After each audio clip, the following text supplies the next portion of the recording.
Hi everyone, কেমন আছো তোমরা সকলে? আশা করি তোমরা সকলেই খুব ভালো আছো। মধুরা জুস ব্লগে তোমাদের আরও একবার ওয়েলকাম আমার নতুন ভিডিওতে। তো দেখো, সকালে ঘুম থেকে উঠে পড়ে সমস্ত বাসি কাজ কমপ্লিট হয়ে গেছে।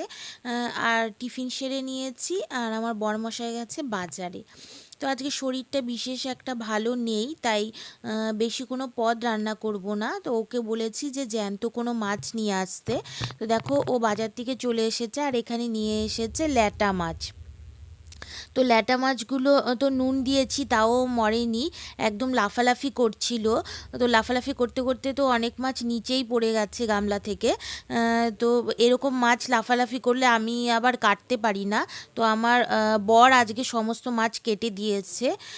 ও আবার এরকম মাছ ভালোই কাটতে পারে।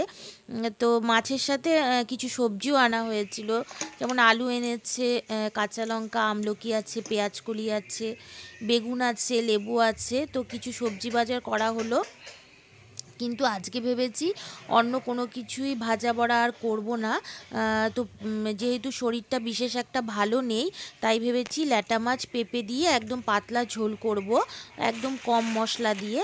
আর আমার বর দেখো এখানে আমলকি এনেছে, বললো যে আমলকিটা, কাঁচা আমলকিটা খাও, তোমার মুখের স্বাদটা বাড়বে, স্বাদটাও অনেকটা কমে গেছে। তো এখানে দেখো আমি ভাতও বসিয়ে দিয়েছি। তো ও মাছটা কেটে দিলে তারপর কিন্তু মাছের ঝোলটা করে নেব। তো আজকের ব্লগটি যদি ভালো লেগে থাকে, তাহলে কিন্তু আমার চ্যানেলটা তোমরা সাবস্ক্রাইব করে দিও।